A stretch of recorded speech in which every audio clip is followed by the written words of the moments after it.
You're listening to Bigfoot Society podcast, hosted by our captain, Jeremiah Byron, where it's all Bigfoot all the time. Have you ever had the urge to do more, to be more? Now you can by joining Bigfoot Society on the Patreon. Get ad-free episodes and even member-only episodes. Take part in movie night and even live video chats. Interact behind the scenes with Jeremiah and other Patreon members like me, Leia. The powerful podcast goes on, and you may contribute a verse in our Patreon community. Carpe diem. Seize the day, Bigfooters, and make your lives extraordinary. Welcome to Bigfoot Society. If you have Bigfoot activity to report from the same areas discussed in this episode, please reach out to me directly after this episode. And if you'd like to be on the podcast to discuss a personal Bigfoot encounter, please reach out to me directly at bigfootsociety@gmail.com. Do you wish there was more Bigfoot Society to listen to every week? Well, there is now. If you become a supporting member over at Patreon, you get a special members-only episode every single week on Wednesdays, and sometimes even more episodes. Head on over to patreon.com/The Bigfoot Society. And now let's get on with the show. All right, Bigfoot Society, got the privilege of talking to Mike from East Texas today. He contacted me about some interesting things that have been going on around his area. And as you may, if you're familiar with Bigfoot at all, there's definitely some Bigfoot things going on in the East Texas area. But how's it going tonight, Mike? All right. How are you doing over there, Jeremiah? I'm doing good. We're starting to get a little bit chilly out here in central Iowa, but I think we might have a little warm period. But for right now, it's pretty chilly. It's about 20 to 30. Oh, yeah. My familiarity with Bigfoot it begins. I remember being a kid and seeing a few episodes where they started featuring Andre the Giant dressed up as Bigfoot, living out in Austin as a kid, and hearing the occasional story from the other school kids about Bigfoots and stuff like that. But I never gave it any merit. I never believed in it. I put it out there with snipe hunting and fairies and elves and that kind of stuff. I thought it was more like a joke trying to get somebody's goat. And I always figured anything that big would have either been in a zoo or a museum years ago. Yeah, that was my knowledge. The Abominable Snowman was a claymation character, and I had more faith in the possibility of extraterrestrials than Bigfoot, and even that was very sketchy. Yeah, I was never like, I hadn't even seen the Patterson-Gimlin film until I think probably the 80s, and then Harry and Henderson's came out. I didn't even watch that. I just recently saw that on Netflix or whatever the heck it was, streaming it with my wife. But our Bigfoot encounter, and this involves my wife and myself, it wasn't visual, thank God. But we are now both believers. And I bet a lot of other people have similar experiences, but they just brush them off as something else. And it's only when you really look closely around yourself and other things and open your mind to possibilities that I believe people can start seeing signs and finding footprints and other signs, hearing the things and recognizing that, oh, that's not an owl or what have you. But I think a lot of people don't disclose these weird things that they brush off either, because they don't want people to think they're nuts.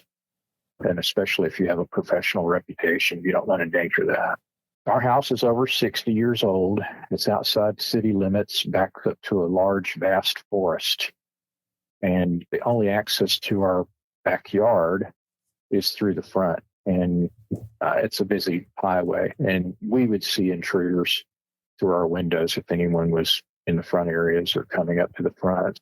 We have no trespassing signs, and I often shoot my 45s and 50 caliber out back, which I believe deters thieves pretty well. So we've never had anyone snooping around on our property, trespassing or poaching or anything like that since we moved here over 5 years ago. And that's generally how it is out in the country. People know everybody's armed, and so they don't screw around with people like that out here. when we moved in, the house had a bright Mercury out in the front driveway, which would come on automatically when the sun went down. And I thought it was creepy and weird. I never really thought much about it, but now looking back, I think it was put up and used as what they would refer to out here in the country as a booger light, which is a deterrent for these things. And I guess you could say it started October 2022. My wife heard a man's voice. I was out of town, and she heard a man's voice from outside the glass door that connects to our carport, where entry into that is open and easy to get to. And she heard a man's voice louder, "Hey!" But she looked and she saw no one out through the window of the door. But it creeped her out, scared her, so she stayed out of that room for weeks and shut and locked both doors. She brushed it off as an auditory hallucination, maybe somebody across the street yelling. We do have neighbors across the highway, and their house can act like a speaker. It's a brick house, and when they're on the front porch, the sound carries all the way across the highway at times, but they have to really be yelling loud to do that or making a lot of noise. But he brushed it off. And let's see, I think it was April 2022. We both heard a whoop from the forest on coming back home from somewhere. And I asked her, "Have you heard that before?" And she said that she's heard it many times before, but she just thought it was an owl. See, that's what I mean. People just brush all this off. And then around May, we were out hiking at a state park that's nearby us where no hunting is allowed, but it's heavily populated with deer. And while we were hiking, we found two lower front legs of a deer that were torn off, and they were placed close together side by side. They weren't cut off, but they were torn off. And you could tell from the way the hide was mangled around the edges.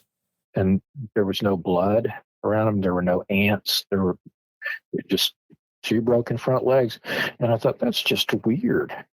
And it took me several months had to go by before I put it together and heard that other people who have had actual sightings on their properties and encounters and things of that nature, that they had found them. There's even a number of people that have actually seen these creatures grab a doe or a small deer, grab a hold of it, rip the lower front legs off to hobble it so it can place it down and hide if there was a car or someone coming, so the animal wouldn't get away, and it would keep it alive until it grabbed it and then was able to take its quarry elsewhere and consume it. Yeah, so that was about 30 minutes away from our place, by the way. And then December 2022, we were out, while I was out of town, it was about 10, 11 o'clock. My wife heard loud footsteps crunching around in the backyard, right up against the wall of our den. And she was in the den watching TV, and she could hear it through the wall. It was that loud, but when she looked out there, she didn't see anything, but it was also extremely dark, where you look out the window, but you can't see anything because the light inside's reflecting off the glass. And she just brushed it off. She thought maybe it was a deer or something. Now, March of 2023, this is when it really starts getting strange. I had been trying to develop this back area behind our house where it goes down into a little creek, a little hollow area back there into my feed plot where I could hunt locally in my own backyard.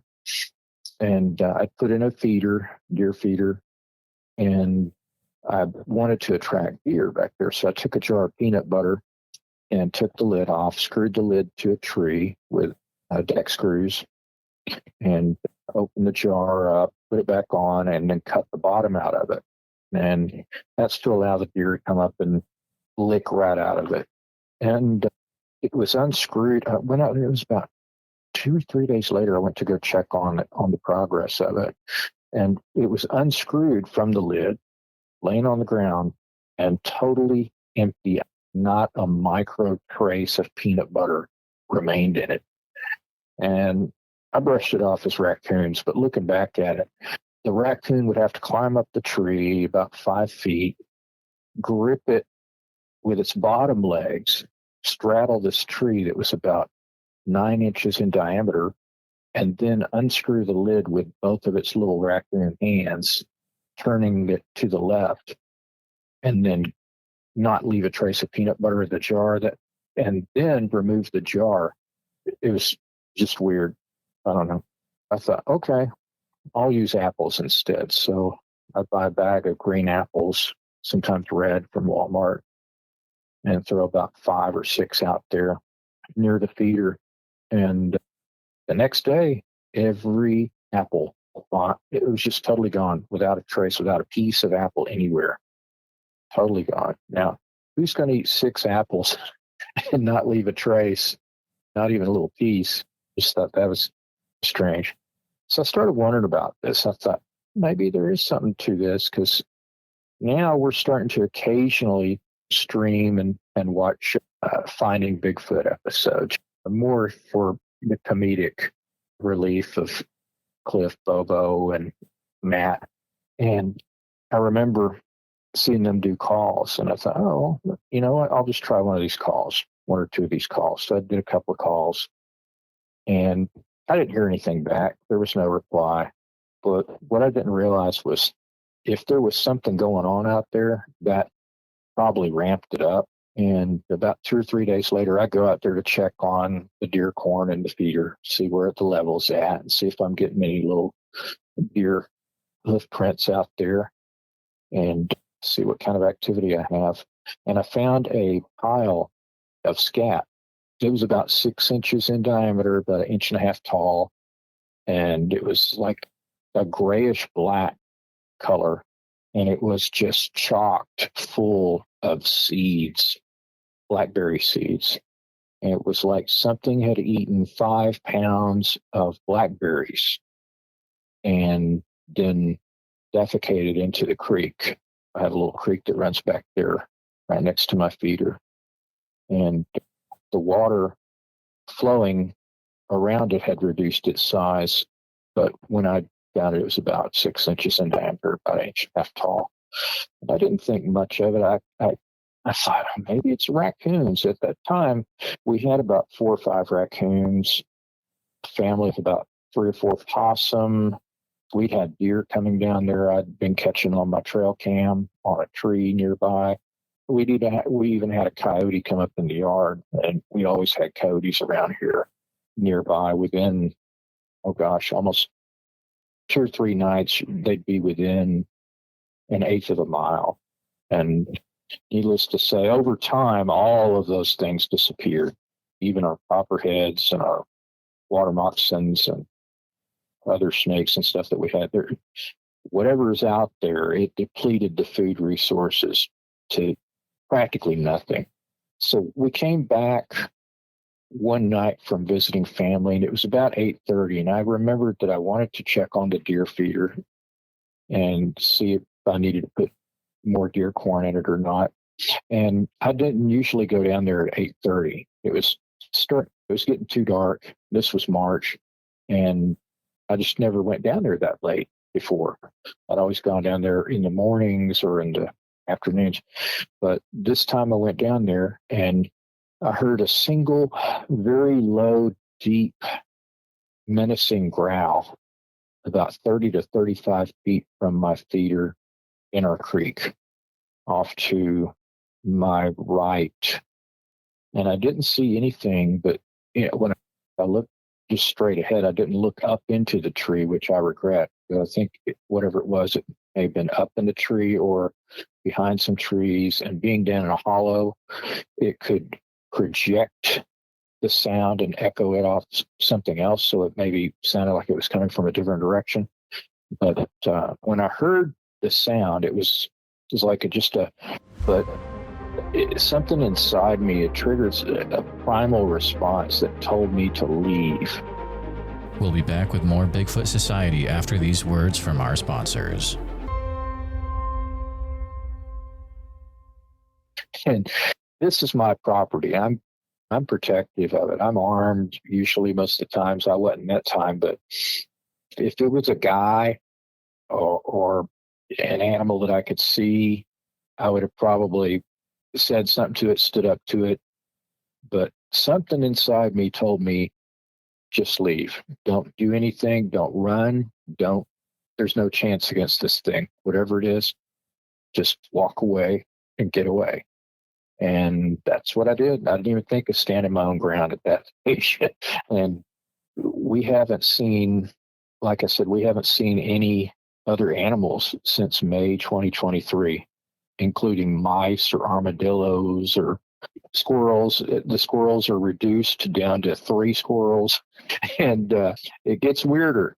Now, May 2023, we had a field mouse get in our house, and I knew I was fixing to leave for a trip, so I wanted to make sure I caught this thing. But I knew if it was in one of those spring traps where it slaps down on their head, leaves a bloody mess, that my wife wouldn't want to mess with it, so she'd be scared of it. So I went to Walmart, got one of these green plastic tubular, what they call a humane trap. It's about 1.25 inches in diameter, about 5-6 inches long, Sure. dark green. One end has a sliding door on it that slides up, and the other has a spring-loaded door that you push in. So you have to have fingers to release whatever is in there. We caught the little mouse, and I thought, I don't have time to deal with this, because 2 days I had to be out of town, and I was getting my stuff ready, my paperwork, my clothes and everything. So I just took this mouse in the trap and put it on this white vinyl shelf that we have gardening implements on out in the backyard, out at the back of the house. And there was a single 2-inch wide by 6-inch long smudge in the mud next to the shelf. Let me backtrack here. 2 days later, when I returned from my trip after I put it on the shelf, the thing was gone. The trap was totally gone. And I thought, that's weird. And the first thing that entered my mind was maybe a hawk got to it. But I thought, how's a hawk going to see it when it's in the middle of a 3-tiered shelf that's 1.5 to 2 feet off the ground? And how's it going to grip slippery, hard plastic with its talons? Couldn't possibly reach around that U-shaped plastic structure. So I thought, maybe a raccoon got it. Maybe this, maybe that. And just brushed it off. But like I said, there was a 2-inch by 6-inch long smudge mark in the mud next to where the shelf was. Like something had swiped across there, and like maybe they were finger marks, or I don't know, digit marks that left in the mud. And I still didn't think much of it. I thought maybe if it was a hawk that came down, then that's what its feet did or something. You just brush all this stuff off. I was mowing my yard about 3 weeks after this on my riding mower, and the house is in, let's say you make a square shape. The house would be in the center of the square. And I mow in a pattern which is like a horseshoe, because there's one part where I don't mow because it's just ground cover and trees and things. So on one half of that would be a U-shaped pattern. I would come around one side and go around to the other and then come back again and mow and cut a 42-inch wide swath with my riding mower each time, going from the outside to the inside. On the third pass, when I came around, and keep in mind, I made 2 other passes with the mower on the lowest setting. And I walk my yard first before I mow to make sure I'm not going to run over any big sticks or debris that I'm going to have to wind up picking up, pieces of paper or whatever. So I'd walked it first. There was nothing out there at all. And I mowed this area, came through, nothing there. On the third time I came back by, the green plastic trap was back right in the middle of where I had first mowed. And there's no way I could have gone over that with that there on the mower. The mower would have hit it, shattered it into a mess of little pieces. And it was about 10 feet from the edge of the forest. Yeah, and I still have the trap, by the way, if anybody wants to test it for anything. So that got me really freaked out. That got me thinking something with an opposable thumb had to pick this up because the mouse was gone. You have to push that door in at one end or you have to lift the door up at the other. And both of them were in their closed position. So if it slid the door up, it pushed it back down. If it pushed the other one in, it took its finger out. And it was almost like I had an impression like the thing was saying, more mice, please, whatever it was. Thanks for the snack. You got any more? Yeah, exactly. And it was just weird. My wife, I probably spent about 2, sometimes 3 weeks a month on the road. And we talk about things going on at the house when I'm gone. She heard at least 8 loud wood knocks occurring one night over an hour. And it started every 5 minutes, there'd be a knock. And then it got down to every 3 minutes, and then every 2 minutes, and then every minute. It was like whatever was making these loud knocks, which sounded to her like somebody with a baseball bat hitting on this huge tree that we have back behind our house from about 25 feet away from the house. And she said it felt like something was trying to lure her outside. So she made sure not to walk in front of any windows to avoid being seen. She turned the TV on mute to try and discern if it was somebody with like a pneumatic nail driver nearby or across the street building a frame structure or a hammer or something. She looked out front and didn't see anything going on. And she said it sounded like it was coming from the backyard distinctly. That's where the edge of our forest is. And as the longer she didn't respond, the more frantic and the more it occurred. And then it stopped. When I returned, I was talking to her on the phone during this. And when I came back, I found an area on a pine tree that we have that was rubbed smooth of bark, where it was hit by either a rock or a limb. And there was a spot that was, like I say, it was rubbed smooth, and directly above that area, about 1 1/4 inch pine tree limb was snapped down and pointed down towards the house. And I'd cut that limb off, and that was when I saw the smooth spot, because it was below it, and it was just weird. Mike, how high up on the tree was the smooth spot? It was about 7 feet. Wow. It's still out there. And let's see, June, nothing. It's funny because it's not an everyday thing or even an every week thing. So I had to keep chronological records on all this. June of 2023, I decided to search the backyard, and I found a tree down in the hollow that was ripped out of the ground. The roots snapped off, the bark stripped off the top branches, and then it was thrown up into the fork of a bigger tree that was about 12 foot high. I've kept pictures of the tree with the smooth spot and a picture of that one as well. And then later in June 2023, my wife heard multiple loud owl hoots while I was out of town. It's funny, there's a pattern that when I'm out of town, that's when she would start getting harassed. And on my return, we both heard multiple hoots. And I think it thought she was the only one home, because I park out front and the house backs up to the forest on the other side. So it wouldn't have seen my vehicle.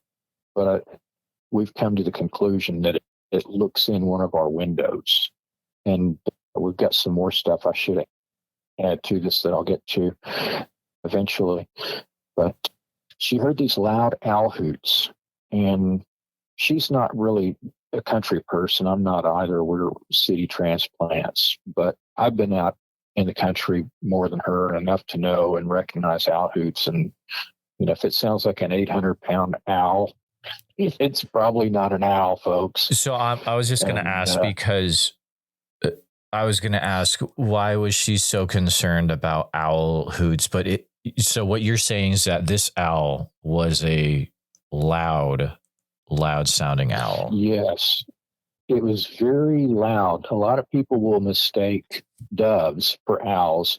They're more along that that decibel level, like a pigeon or a dove.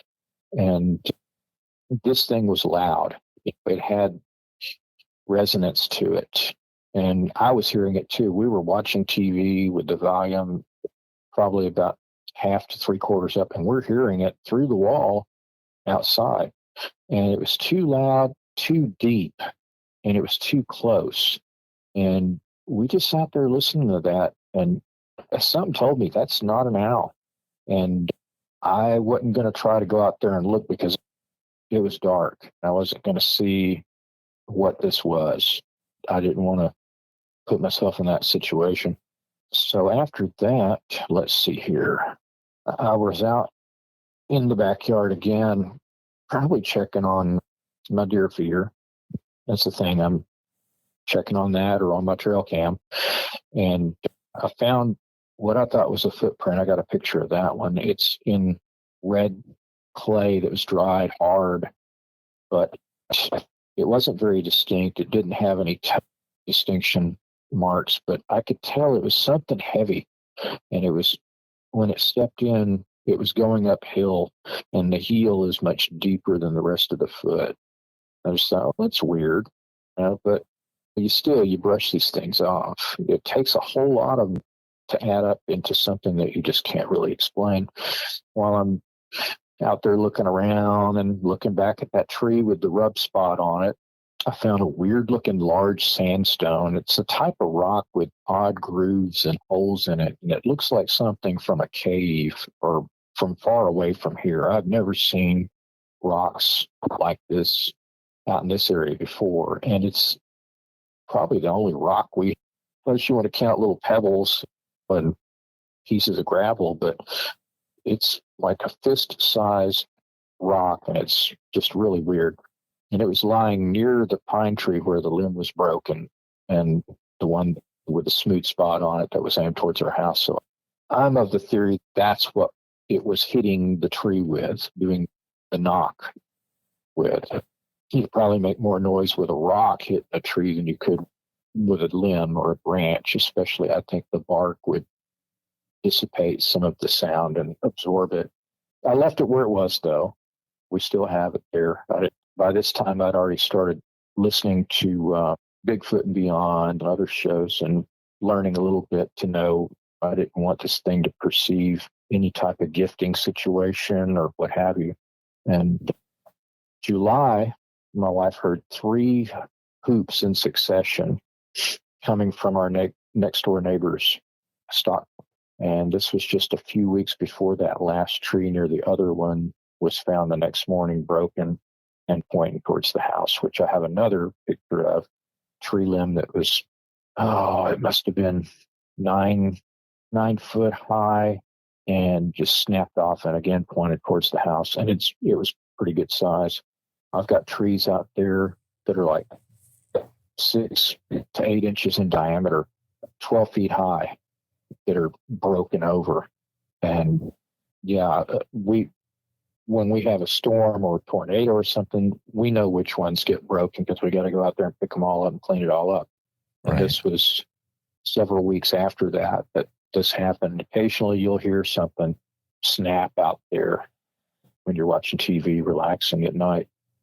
But we've never seen a Bigfoot, and we do not want to. We just have a very creepy feeling. We just thought it was silly, but now it seems like a very likely possibility. We've also experienced a strong skunk-like smell that lingers for hours, but we weren't sure if it was Bigfoot or just a skunk. And now my wife has a pretty good sized garden, and the most recent things that we've experienced have been in the past 2 months, and I didn't document them. I should have. I'll probably will and update this information there, but when I target practice in the backyard with my 45, We'll be back with more Bigfoot Society after these words from our sponsors. There was a late afternoon when I just finished target shooting, and I heard a yell, a guttural, atypical Bigfoot sounding yell. And it was about, who knows, a quarter or eighth a mile away from the forest, coming from the forest.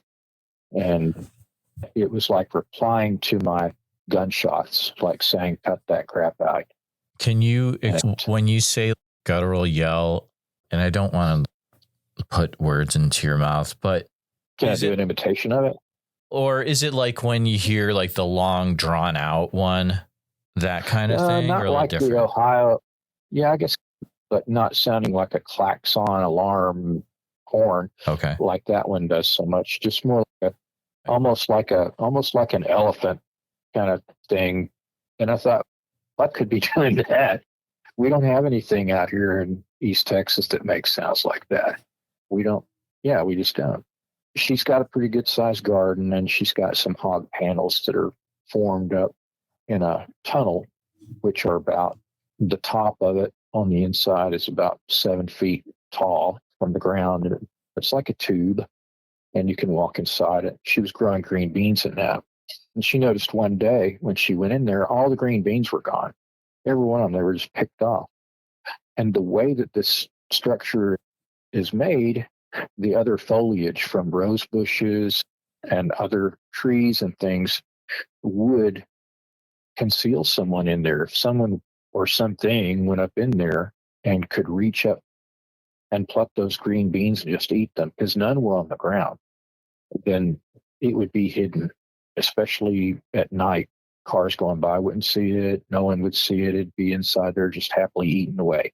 And we had an okra plant, which had 4 okra pods on it. They were gone. And the okra plant, the stalk itself was ripped out of the bed. And that's no small feat, because those things about 3/4 of an inch.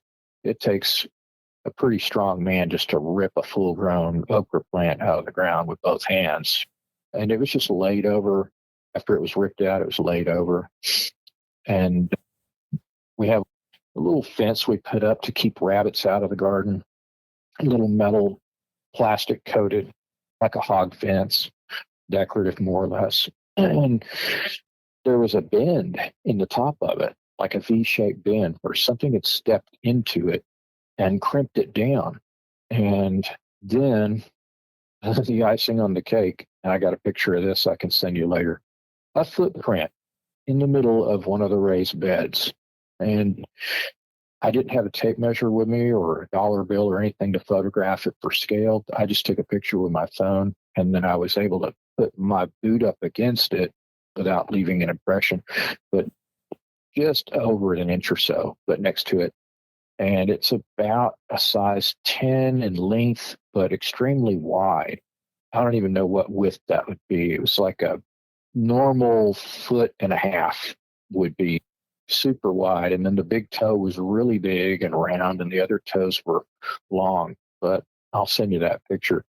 And when I saw it, that freaked me out. That was what sealed the deal. That was it. That told me there's not going to be some guy walking around with big, weird, wide feet, stepping in people's raised beds and eating their green beans and making these noises. And it's just not going to happen.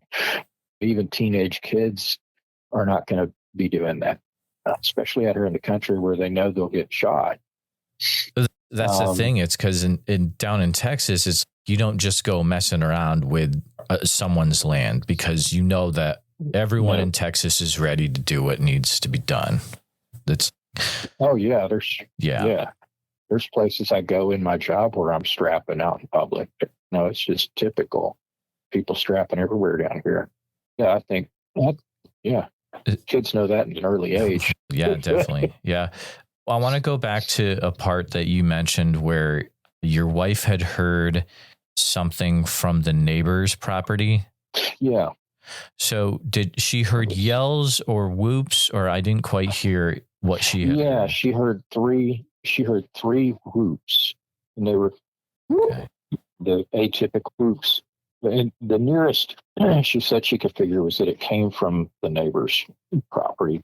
When things make a noise in the forest, they can echo any number of ways. And if it's got some pretty strong lungs and pushing out some force, it could echo off of who knows, especially on land that's not flat.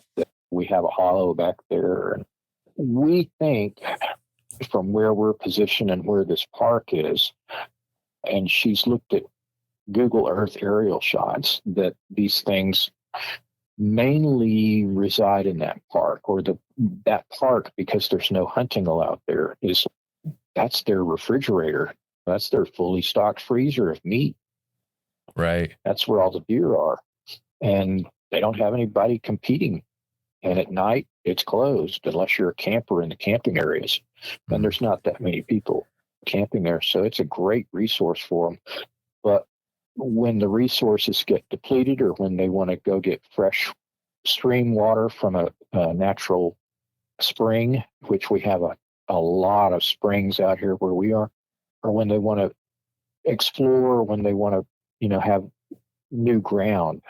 I don't know what it is, a territorial exploratory thing or what they do, but when they come out to other areas, I believe they deplete those areas and they exhaust the resources, because, like I said, all the wildlife on our property is gone. Nothing. And I believe once they exhaust those food resources, then they go somewhere else. And they may just circle around in a big circle, or they may go to different areas, or they may do a migratory pattern based on the weather. When it gets really cold, they may go further south. But I really think we haven't heard anything in quite a while. We haven't had any weird feelings going out in the backyard or anything. The activity has gone down to nothing. And I believe it's directly related to the depleted resources. And yeah, it's made me a believer. And I haven't seen one. Like I said, I don't want to see one. I've talked to people that have had violent, aggressive encounters with them that have been on other shows. And it's nice to have someone you can talk to that you don't feel like they're going to think you're nuts. And they'll fill in a lot of blanks, or they'll have the same exact experience in some ways. And it's refreshing. I think that just like we were doing, I think most people do that. They brush these things off. Their mind wants to make sense of it and wants to put it in a box as something rational and normal and indigenous and natural. And so then they can let it go and move on with their lives. But once you encounter these things and you start becoming aware, it changes your life. I won't go hunt by myself anymore. If I do go hunt, I'm going to hunt with a buddy, and I sure ain't going to be out at night in the woods. Once it's like 6:37, I'm not outside.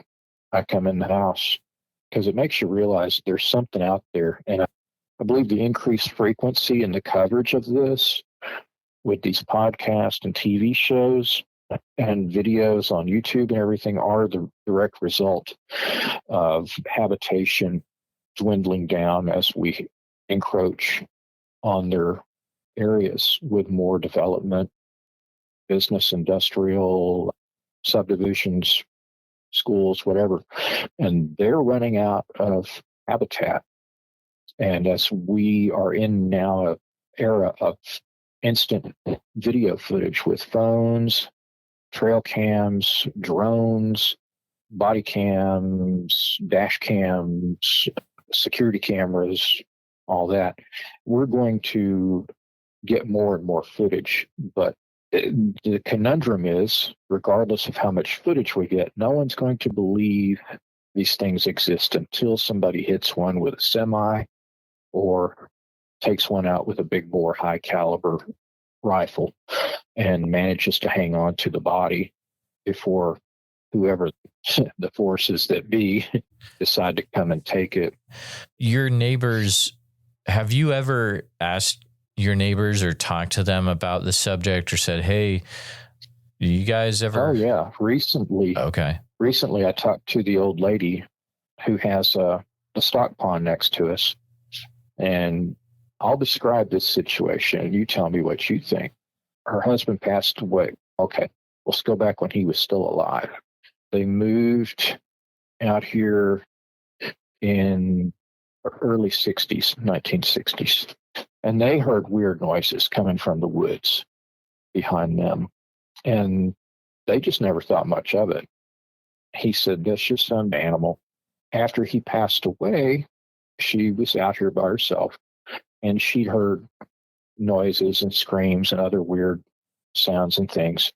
But I noticed when we moved out here about 6 years ago that she was not at her house very often, that she's usually with her kids in another city and leaves her house and has people come in and check on her house in the daytime, and has a dog. It's in a cage outside, but it's a fully boxed in cage, roof, sides, everything. It's like a kennel cage, and they feed it, and I guess they let it out sometimes. I don't know, but I've never seen it outside of that cage. What was it? She was telling me, she said, yeah, be sure. She said, I totally believe you.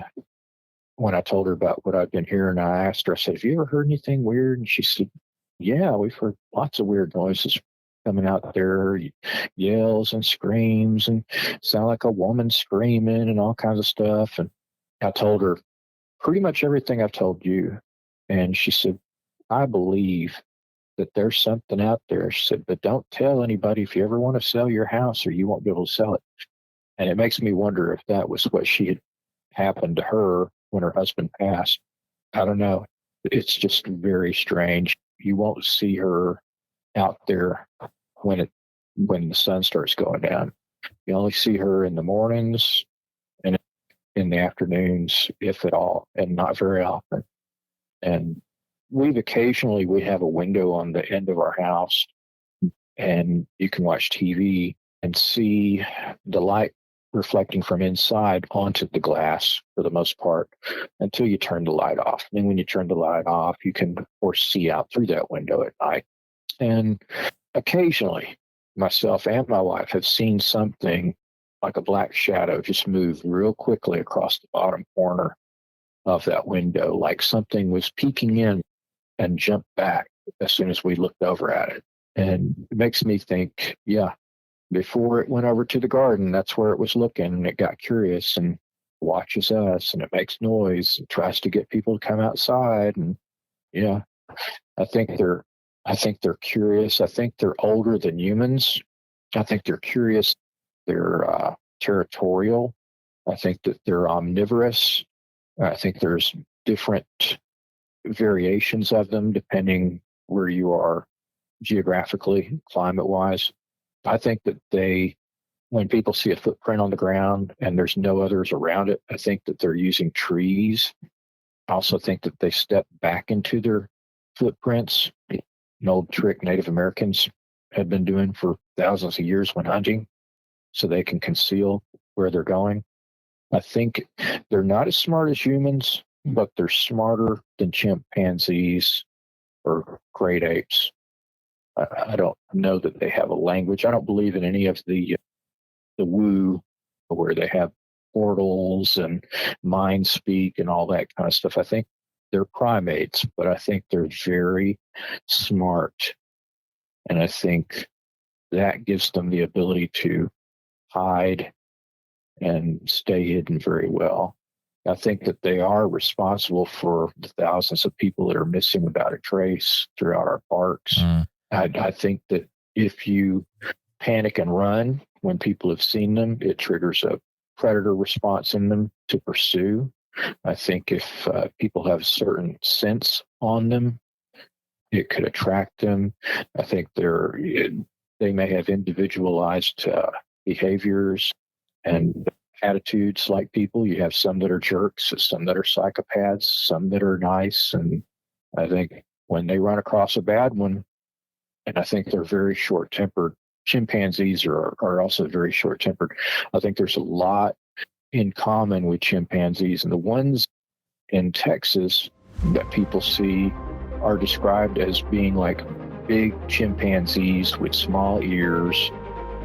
We'll be back with more Bigfoot Society after these words from our sponsors. Overdeveloped lats, broad shoulders, and instead of hands for feet like chimps have, they're just feet. And I think it's another undiscovered species. Some people are like, oh, there's no such thing. Yeah, you never know, folks. It's wild stuff. And we're keeping your area very vague.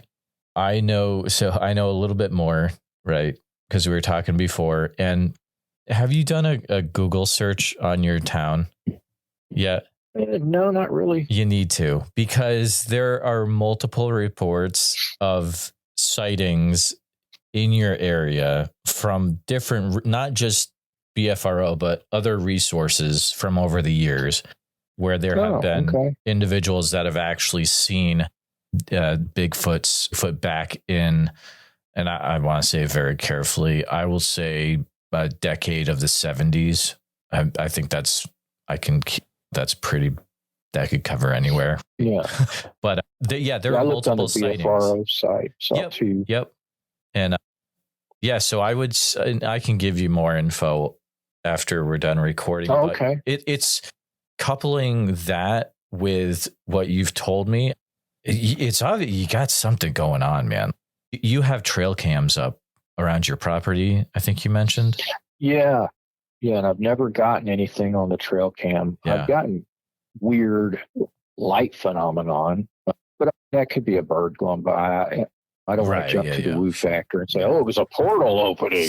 Yeah. It was a UFO taking the Bigfoot back to Mars. You're not seeing like orbs or anything like that around your property or anything? No. Right? Okay. No.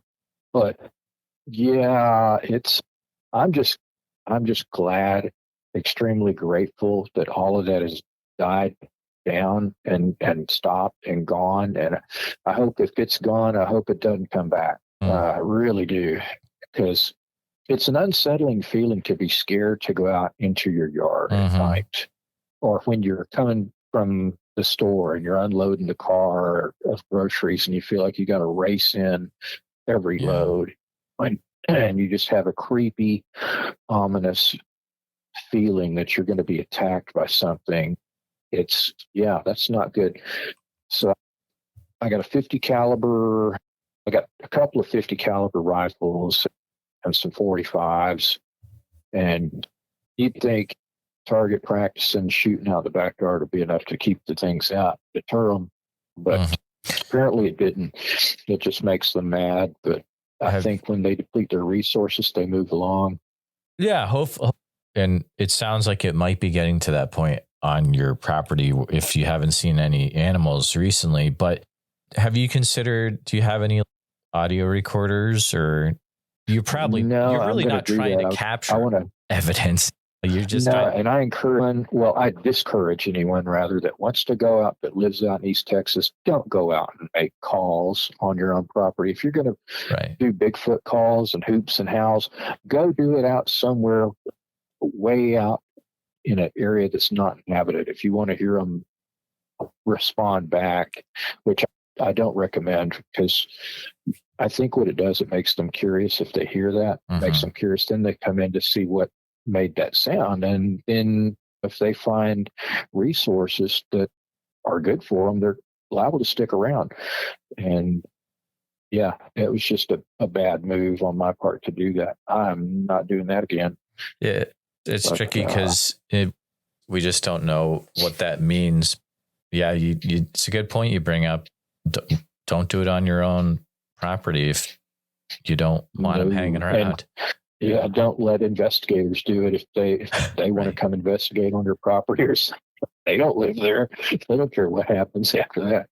Yeah. But yeah, I've met people through other podcasts that I plan to go to Oklahoma to some casino dumpsters at night with a certain group of individuals, and inside a safe a big vehicle and observe what they have observed, which are these things pushing through the dumpsters and eating out of the grease traps, and their supposed video footage of it. That's the really good stuff. That's a fascinating thing, is the really good video is not featured on social media. It's like someone deletes it or won't allow it to be posted or what have you. And so you get a lot of these disinformation videos, as I call them, where it's questionable at best. Or it's like that actual video has disappeared. Yeah, I know exactly what you're talking about. Yep. And I want to see one just so I can allay that curiosity. But at the same time, I'm afraid to see it, because then I'm afraid I won't be able to unsee it. I won't be able to get it out of my head. And it's such a shock to people who have seen them and have had encounters with them, especially up close and aggressive, that it traumatizes them. It leaves them with PTSD, and some have severe alcohol and drug abuse issues that arise afterward just from trying to self-medicate and deal with it. So on one hand, I don't want to see one, but on the other hand, I'm torn. But I'm sure not going to do anything that will attract them. People got to watch that too. If you have leftover food, don't throw it out there in your backyard. You're thinking that the raccoons and hogs or whatever are going to come clean it up. Don't do that. These are opportunistic animals. They will find food resources available and take advantage of it. And to my understanding, it becomes a regular expected thing. And then you're going to have problems when you stop doing it. I also think if they were recognized and acknowledged, which they haven't been yet, it would create way too much trouble, way too much problems. I think the Department of the Interior and the U.S. Parks and Wildlife Service have a strong ongoing clandestine campaign to assure that doesn't happen. Also, there would be tons of lawsuits for all those people that vanished mysteriously without a trace. It could get really wild. Yeah, it could get very, very bad. They're like, well, nothing to see here, folks. Don't talk about it. But I agree with you. I think the government knows a little bit more than they're letting on, for sure. So, anything that's weird, unusual, the military industrial complex wants to adopt it and use it for some military application. I think that's been the same situation with the UAPs or UFOs. They don't want, if it's some technology that they can adopt for military use for superiority. Yeah. And I've heard that as well with the Sasquatch, that they look into the possibility of using it to make some super soldiers. I don't know how much truth there is to that. I could see exploring its genetics, maybe to do some genetic modifications to humans with their genetics, or to see what comprises it, what makes it what it is, its strength, because apparently these things have unbelievable strength. Like I said, the trees that I've got that are broken, it would take machinery to do that, or several people using machinery to do that, hand leverage and things like that to do it. And I ain't seen anybody back out here on my property. So whatever it is doing it covertly and quickly, it'll make you not want to go in the woods. Absolutely. Mike, you got some weird stuff going on, and please keep me in the loop with what you got going on. Okay. I think you probably haven't heard the last weird thing, but I hope I have. Well, yeah, that's true. But if you happen to hear something else, let me know. But I appreciate you reaching out to me. Hopefully this is it. And sometimes it happens. They just go away, and you maybe put up a few more trail cams and you won't have to worry about it. But that seems I recommend anybody having any of these situations that doesn't want this to happen, go get some motion activated solar powered lights. Oh yeah. You can get them at Walmart. Stick those along your property, where just at the edge of where you're having them come in, where you're having activity. And that's helped. I guess it's helped. It sure hadn't increased it. Sure. Have lights, and don't throw any food out. Don't put any apples out. If you do have, gosh, just keep it to deer corn. I've heard that they eat that too, but they're less attracted to that than they are to other things that people put out sometimes in deer feeders. Yeah. Anything that's like to lure hogs or whatever, that can be more attractive to them. Yeah, and just there's a part of me too that believes in what the Native Americans say, in that leave them alone, they'll leave you alone. You don't call them, you don't make noises, Right. you don't put things out there, you don't gift, you don't put food out there. And if you do see one, don't freak out, panic, and run. Just keep your eye on it and walk away and get to a safe place. Because, yeah, I don't think there's any magic. I think they're just big, dangerous, scary, unclassified, undiscovered primates that we have here in North America that eventually will be revealed and classified. And it's going to be interesting when that day comes. Absolutely. Mike, I appreciate you chatting tonight. It has been a fun discussion. I do want to talk to you a little bit more, but I do want to have that off the recorded portion just to keep privacy about your location. But thank you so much for chatting tonight, Mike. Oh, thank you very much for having me. I appreciate it. It always makes you feel a little better to express that out without fear of someone saying you're nuts. Not here. Don't worry about that. All right. Thank you, Mike. Here at Bigfoot Society, our goal is to provide a platform for those that have encountered Bigfoot to share their encounter in a safe and respected environment.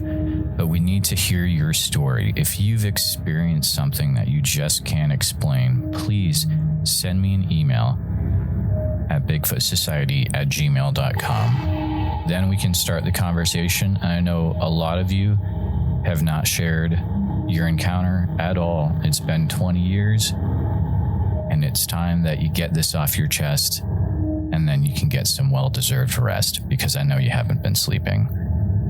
I understand what you're going through, and I appreciate every one of you listening. Please take a minute to help out the show by subscribing on YouTube, making sure you hit the bell so you don't miss any notifications, and share the episode on YouTube with a friend.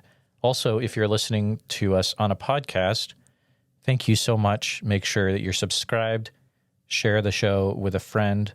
Really, it's all about sharing the show wherever you can. If you've had a Bigfoot encounter related to the following or know someone who has, please reach out to me at bigfootsociety@gmail.com or pass on my email. Here's a list.